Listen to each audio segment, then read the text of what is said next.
We're your hosts, Aaron Bacus and Jason Kindler. We like to sit down with our guests to hear their journey, their challenges, and how they impact the local community. So grab a seat, tune in, and let's get inspired by Jacksonville's everyday workforce. Welcome to Hometown Jax. Hometown Jax, I'm here with Nick Padlo. Thanks for coming in, Nick. We appreciate you coming in. Yeah, thanks for having me. You've got a crazy, interesting story. So I've done a little bit of background, but we'll just chat it up, and I'd love to hear about it. So, Hometown Jax, we talk about people that are in our amazing city, and some of the things that you're doing for the city with your company and everything. But take us back to the beginning.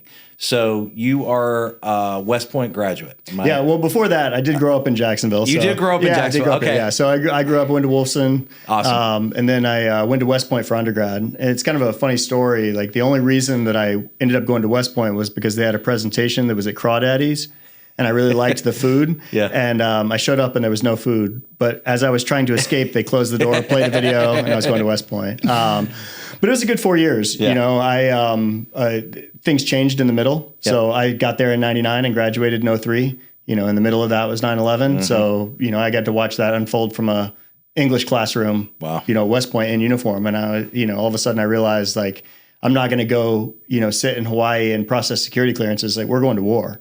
And so everything kind of changed halfway through. You know, the whole like environment at West Point, you know, dramatically different. Everybody that was kind of not taking it seriously, all of a sudden, you know, things were different. That's crazy. I've been watching a couple of documentaries that have come out recently, and I mean, it's crazy even to see it now, and just living through it. But you were like living through it. Yeah, for sure. So you did serve. You served in. Were you in Afghanistan? I was in Afghanistan and Iraq. Iraq. Okay. So shortly after graduation, went to military intelligence schoolhouse, and then right when I got to my unit, I did go to Hawaii. I didn't get to stay there.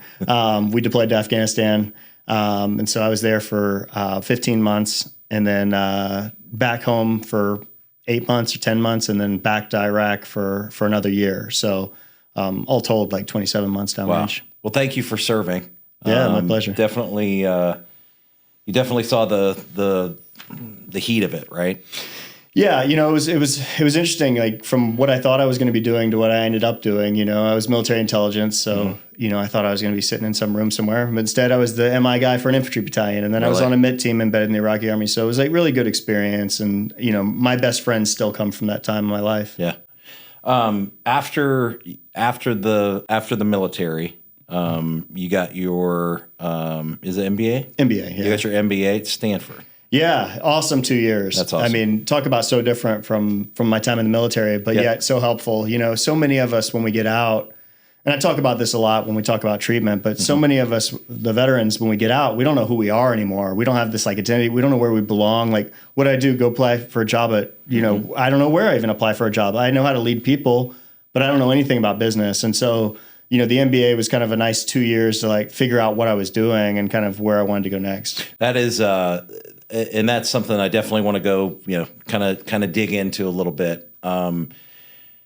It's kind of, I guess, what we'll start. I mean, you're tell us a little bit about what you do now, and then we'll kind of backtrack if that's cool. Yeah. So now I run a company called Sofros Recovery, and our mission is to help people get their lives back. So we do addiction and mental health treatment for people who are struggling with alcohol, drugs, depression, anxiety, really with the goal being to build a toolkit of skills so that you can deal with what life brings. Like, you know, we think about, you know, if you were building a house and you just had a hammer, like a hammer is a really useful tool when you're building a house, but so is like a screwdriver and a wrench and a level, and like different things need different tools. And so when we go in through life, you know, some days we might need mindfulness. Some days we might need to reframe the thoughts that are going on in our head. Other days we might just need to shut it down so that we don't get, you know, stuck in a spiral. So we try to build those tools and skills through like therapy, medical intervention, everything. It's awesome. I think I mentioned to you, I've been going on 13 years sober myself. So I definitely, I mean, there's a huge need for it. I know that, you know, in my personal struggles, during that period of time. It's like, if I didn't have those coping things, I mean, you can be in and out and in and out. So yeah, it's kind of like going to battle unarmed, right? You're just not prepared for what's coming. So with that being said, you talked a little bit about on the military side. Mm-hmm. So I'm not military, not former military. People that serve in Afghanistan, in a war, and then come back, and you had the Stanford experience to try to figure it out. Yeah. But what is that like for somebody that just comes back, and then what? Yeah, there's a few things we struggle with. Okay. So I mentioned one briefly, but it's this identity that we form in the military.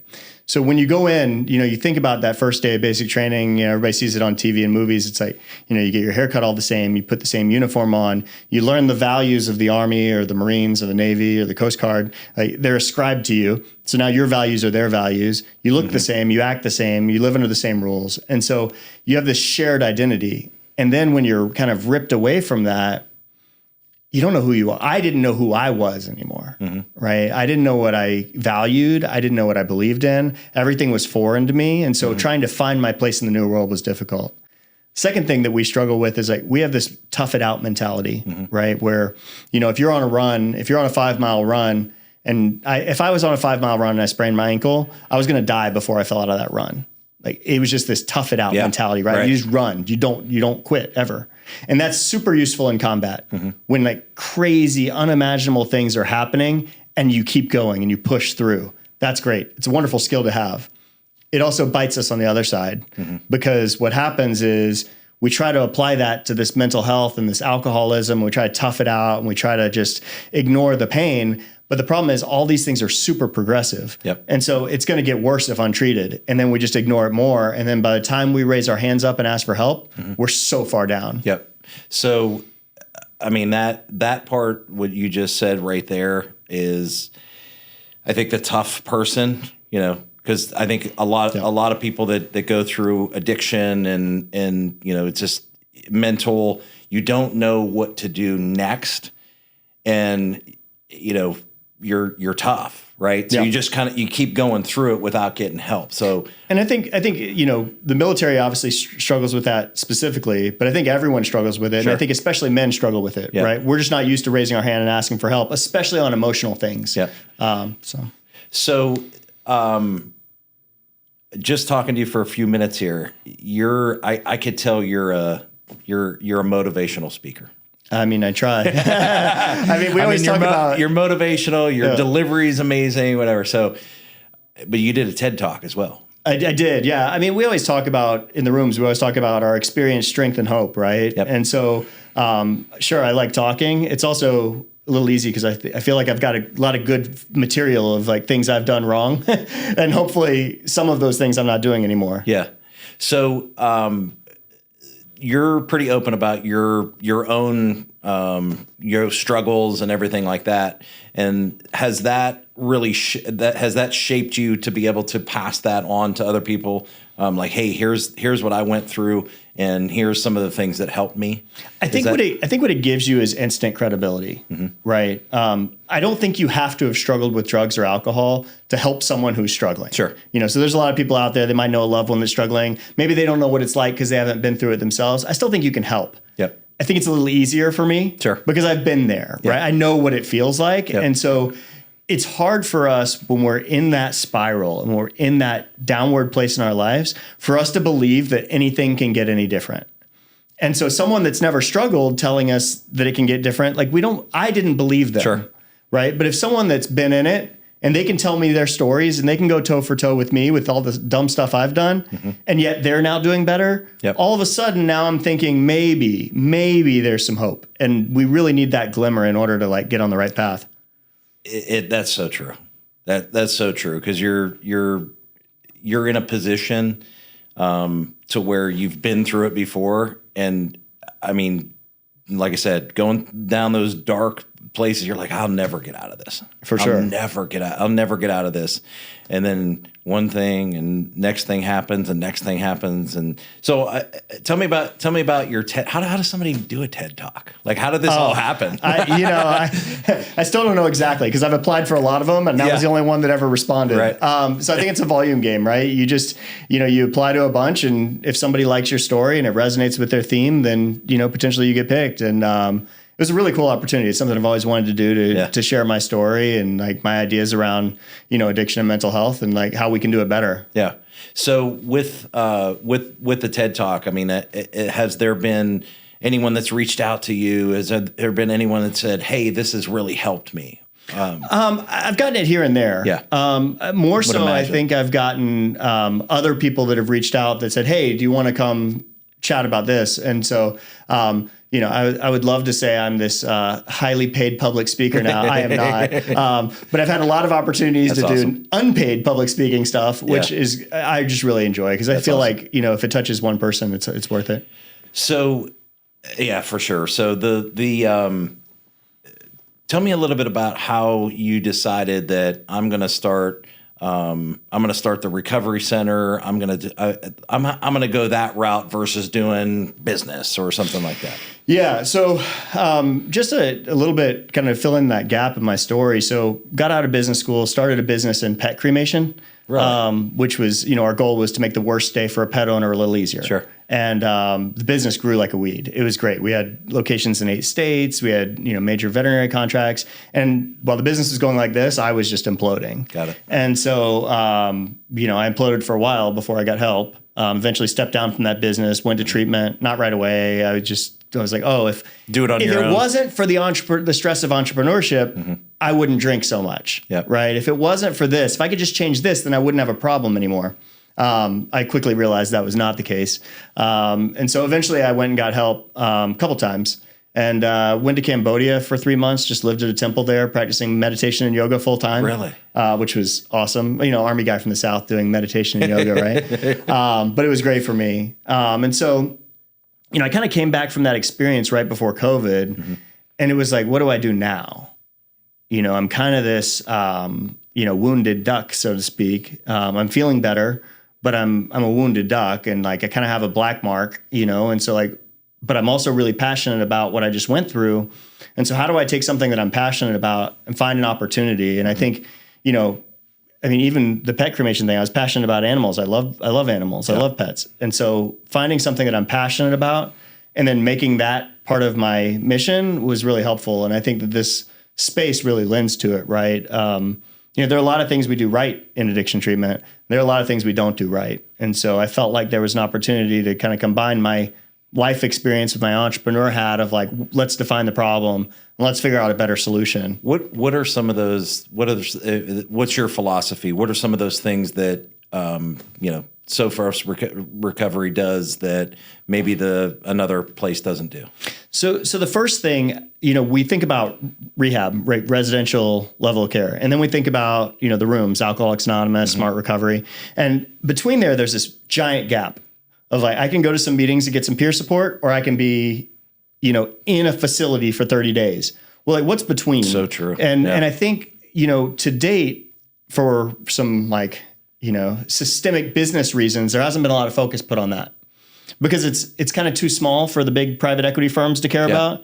And so I felt like what we needed to do was give people the opportunity to have intensive treatment, which we call IOP treatment. It's not novel that it exists. I think it's novel that it's done really well. IOP treatment or partial hospitalization just means you're there all day.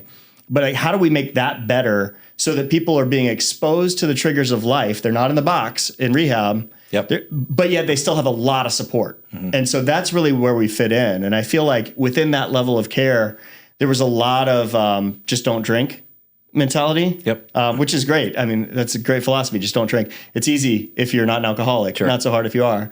And so for me, I felt like if we could take that level of care and really address the whole person and really start to get down into like trauma and PTSD and depression, anxiety, really get down into some of these deep emotional wounds and like things we believe about ourselves, we could start to put people in a better position so that now they can go to those meetings in the community and that can keep them sober. That's awesome. That's awesome because you're at the root, Right. or you're trying to Trying to get to the root, yeah. trying to tackle the root. We'll get back to the story in just a second, but while you're listening, here's something you should know if you live in Northeast Florida. If you're self-employed and trying to buy a home, it's not as hard as you might think. We work with business owners, freelancers, and creatives every single day. People who don't fit the traditional housing mold, and we're here to let you know that we have a real loan programs that make homeownership possible. We've helped tons of local business owners and creatives get approved using flexible loan options that work for them and their business. First Coast Mortgage Funding is proud to sponsor Hometown Jax right here in Jacksonville. What was important about having your business in Jacksonville, having the recovery in Jacksonville? I mean, it kind of felt like it was full circle to me, right? Because I hadn't lived in Jacksonville for about 20 years. Okay. You know, I had been gone, and they always say don't make any big changes in the first year of sobriety. So I changed everything. I took some of the suggestions, not all of them, but it did allow me to change those like people, places, and things that were associated with my behavior before. Mm-hmm. And so it was kind of nice to come home. And I feel like being home and being a part of this community, even though I didn't have any connection, so to speak, I've always felt connected to Jacksonville. Yeah. And so it really feels special to be able to like help people in what I consider my community, right. To start to heal and get better. And it impacts more than just the person, right? Yep. It impacts the family. It impacts 100%. the employers, the employees, whatever it might be. So for those, those people that haven't been around AA rooms or around, people that are struggling, it affects everyone that they touch. Yeah. I mean, personally, I can tell you, like employers, family, children, like it affects everyone, and so that is it's a big spider web. And that was one of the biggest lies I think I told myself when I was in active addiction. Was that I'm only hurting myself. I really believed that. I'm not hurting anybody else. I'm not out there, getting into fights, and I wasn't driving drunk much. I probably did. Mm-hmm. But I wasn't doing some of the things where it's like, oh, that person's hurting other people. But like my mom, my employees, my customers, my family, like they're worried about me, right? They care. And so, I think I underestimated, and I think we have a tendency, as alcoholics and addicts to underestimate the people in our life that are hurting as a result of our struggle. I think that you go back and you go, oh man, I can't even imagine doing some of those things now, right? Yeah. Like I can't imagine, but I did. I did, yeah. So let's kind of talk about the veterans, right? Yeah. So you obviously are a veteran, and that is something that you talk about PTSD, mm-hmm. right? That's a word that, how deep is it? Like, so I want to distinguish two things. Okay. So PTSD is obviously a big issue. There's another issue. I think it's closely related. It's called operator syndrome. And effectively what that means, so I don't have the moment that I can point to where I'm like, that's where I got PTSD. Got it. Because technically it's a moment or a series of moments where it's like this one event that plagues you for a long time. Your body and your brain react differently. With operator syndrome, what it means is I was in Iraq for 12 months. I was in Afghanistan for 15 months. Mm-hmm. During that whole time, I always had to be concerned that there was a tiger or a lion around the corner trying to eat me. Yep. Right. And so I was hyper vigilant for a very long period of time. Mm-hmm. It's not PTSD, right? Because I don't have that specific trauma, but it manifests in the body very similarly. Mm. So some of these people that say, oh, well, I don't have any right to be, to feel this way because I didn't lose my friend on the battlefield or whatever. You were also hyper vigilant for 15 straight months. And now you have to come back and you have to sit in an Applebee's. And what do? You sit your back to the corner, to the wall, you know where all the exits are. And the stress that puts on the body and mind is just unbelievable. Wow, that's deep, man. So I didn't even think about that.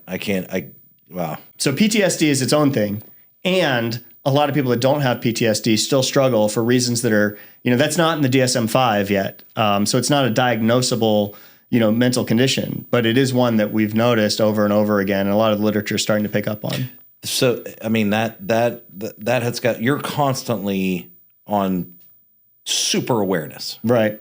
Like, I mean, besides maybe at home, like going out, doing things, like you're just you dialed in, I can imagine. Yeah. I mean, and nothing bad has ever happened to me at an Applebee's.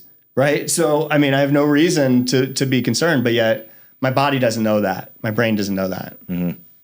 Is there not a specific time that you're just like, oh, I'm cured? I mean, but during the recovery, is it things get better? Is it constant treatment? Like what does that look like that you guys do? Yeah. So what I've noticed is there are a few kind of key markers where things tend to get a little better. Yep. And I think it's probably just a spectrum. But for me, I kind of say when you get 30 days of sobriety and in treatment, so not just 30 days of white knuckling it and not drinking, but like 30 days of getting treatment and in sobriety, you start to feel a little more regulated. Your body starts to heal. You're not having any of those acute withdrawals anymore. The post-acute withdrawals is what we call them. Some of these things like feeling irritable, feeling tired, those might last for a year, right? They might. But around the 90-day mark, we start to see those drop off too. So now you're starting to feel really like relaxed. And the risk that we run there is a thing called the pink cloud where you feel like you've solved the problem. Everything's good. And that's a danger point for us because if we're okay, then maybe we can drink casually again. Maybe I can use casually. Maybe I can, revert back to some of these old behaviors and I'm okay now. I fixed myself. Well, I've experimented with that as well. Yep. It doesn't work for me. Yep. And then I think there's another point probably around a year where you're like, okay, like I'm not thinking about it much anymore. It's not occupying my mind anymore. I don't have these like cravings. It doesn't mean I can't go back and relapse. I certainly can, and I have. But it doesn't mean that I can't do that. But what it does mean is that it's going to take a lot more than, bad traffic this morning for me to feel like I need to pick up. Sure. So, I mean, that right there is something that, I mean, I know for myself is like, okay, as you just go, it gets easier. But that first year is tough. First year's tough. That first year is tough. Yep. Yeah. And I've had to do that first year more than once. Yeah. And the challenge with that is it's like, it feels like it's just as tough the second time. It's like totally not worth it, to go out and do research, as we say. Do research. Yeah. With your recovery, what does that look like for someone that is struggling? Someone that's struggling, that's thinking about, I need to get help. I need to, like, what does that look like for somebody that could be watching now? Could be, like, what does that look like for somebody to get in touch with you? And what does that look like? Yeah. So whether it's you that's struggling or whether it's a family member, I would say about 60 or 70% of our first calls come from a family member. Yep. And that's okay too. We can give them a little push. Sure. Doesn't mean that they'll do it if they're not ready, but we can try. Generally what we do is we just schedule an assessment. And what we mean by assessment is it's an opportunity for you to come in, look at the place, get a tour, sit down and talk with us, tell us what's going on. We get to hear your story, make sure you're appropriate for care at our level, right? Because if you've been drinking, a handle a day, you might have a seizure, and we're not a full medical facility. Sure.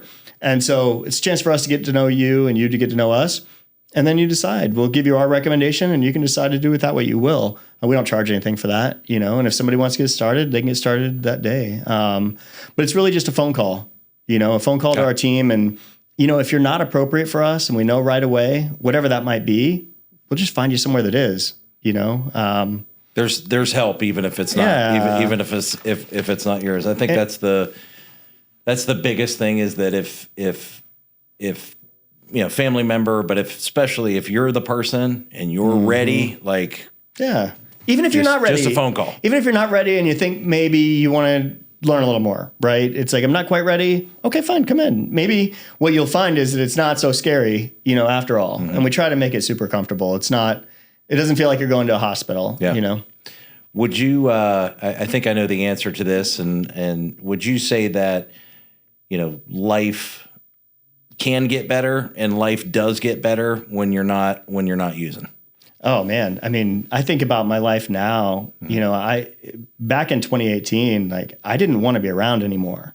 I was ready to end. I was ready to be done with this world, and now it's like, I'm engaged, I'm getting a new house. I've got, a cat, I've got a business, I've got employees, I've got people I help. I mean, my life is so dramatically different. It's almost hard to believe it was the same person. Yeah. And so can That's it a get great better? Story. Yeah. But not just better, it's completely different, right? Yeah.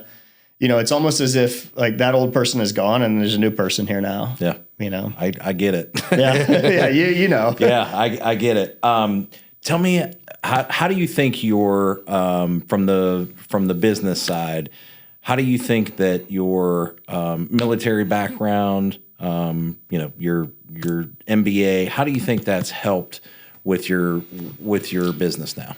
Yeah, so I think the military gets a bit of a bad rap when it comes to leadership. People watch movies and they think that it's this kind of like top down, you do this, you do this. And I think that one of the things I learned in the military was like how to really care about your people, like, care about who they are, learn things about their family, like support them in their life ventures. Like, it's because the military is so intertwined with your life. Yep. We incorporate a lot more of that. And I think that's kind of carried over to now. When someone's struggling, like I want to help them the best I can. I'm not perfect, far from it, but I try to. And I think people see that. And so I think that part there were things I had to adjust about my leadership style, but I think that part of it about, being mission driven and really caring about your people, like as humans, I think that carried over really well. And I think from the MBA side is really about how to structure the potential answers to a problem. At Bain, I worked at Bain for a couple of years too. I left that out. But really what we always did was like, what do I need to believe in order to believe that this is true? So in order to believe that Sofros, people will come to Sofros, I need to believe that, we can do it the right way. Mm-hmm. We provide a better solution than other people. There's a need and maybe something else. And then you can look at each one of those, you can break them down further. And so really starting to structure my thought in terms of like, what do I need to believe in order to believe that this is true? And then if so, then the military kicks in. It's like, all right, go. That's awesome. The piece that you were talking about with the military and the family, I mean, there are companies, and there's companies that I try to emulate my company, but it all is with the people. Yeah. It's all with the people, and if you look at the, longevity of business wise and people staying, whatever, it's that you truly care. If you really, really care and you really get to know people, not on, a numbers platform, then it helps tremendously. So I'm glad you talked about that. I think we have the best curriculum. I think we have the nicest facility. Where is your facility? We're actually located right by Town Center. Oh, okay. So it's pretty close to everything. But if we didn't have the right people to deliver that, none of it would matter. Sure. None of it would matter if my therapists weren't going to call someone in crisis at 6 p.m. on a Friday. None of it would matter, right? And I know Herb Kelleher, the CEO of Southwest or founder of Southwest, he said, I'll take my business plan and leave it on a Delta flight. He said, I don't care. He's like, nobody can execute it. And I really feel like that's what it comes down to is, yes, the plan is important. Yes, the facility is important. And if you don't execute on it, none of it matters. Man, that's so good. That's so good. There's just my mind just went to like three different things. Oh yeah, 3 different things. Like, okay, everybody tries to keep their secrets. Sometimes it's like, man, just whatever. Because if you execute on it, then have at it. For sure, it's harder to execute than just the plan. So that's awesome. Anyone that is listening right now that's struggling, what would you say to that person? Nothing changes if nothing changes. Like, do something, right? Do something different. Because by now, if you're asking yourself that question, you've probably tried some other ways to fix the problem. Yep. You've probably tried to do it your own way. You've said, hey, I'm not going to drink during the week, or I'm going to get up every morning and I'm going to do my morning routine and go for a walk and walk my dog. And your depression, it's not fixing itself. So do something different. Right? Try something different. And I know that's easier said than done for a lot of us, right? Because we're down in this place. But like, if you can't do it yourself, there are those of us out here whose like sole mission it is to help, right? So and that's your mission. Just reach out. Yeah. All you have to do is make a phone call, and things can start in a dramatically different direction. With the right help, it sounds like you're yourself and your team is just dialed in with that mission. I 100% believe that. That's awesome. Where can people learn more about Sofros, and where can people learn more about that? Yeah, so our website is just sofrosrecovery.com, SOPHROS recovery.com. I said Sofros. That's Sofros. I meant Sofros. Well, so the word, real quickly, the word Yeah. comes from the Greek word sophrosiny. Okay. So when Pandora's box was opened, all the bad stuff was released that we know about. Don't open Pandora's box. Sophrosiny was the counterbalancing spirit that allowed us to have judgment and moderation in light of all this stuff in the world. So that's where Sofros comes from. I just shortened it. That's cool. But yeah, just go to sofrosrecovery.com to our webpage, or just give us a call, 904-440-1479. Any closing thoughts that you might have? It just goes back to, like, it can get better. Yeah. You know? It can get better for you. It can get better for your loved ones. Like, a year from now, things can be unrecognizably different. Yeah, I truly believe that as well. So you've been awesome to have on here. We appreciate what you're doing in general, but what you're doing, for a lot of families, a lot of people in our community. It's awesome. Obviously the care that goes into that, and the mission that you've got. I mean, you could do a lot of different things, and you've put yours towards recovery and help. So we appreciate that in the city of Jacksonville. Well, it helps keep me sober. So. Oh, good. Yeah. Well, pleasure. Yeah. Thank you. Thank you. The Hometown Jax podcast is recorded and produced by First Coast Mortgage Funding, located in the heart of Jacksonville. Do you want to be our next guest? Visit our website at hometownjaxpodcast.com. We can't wait to hear your story.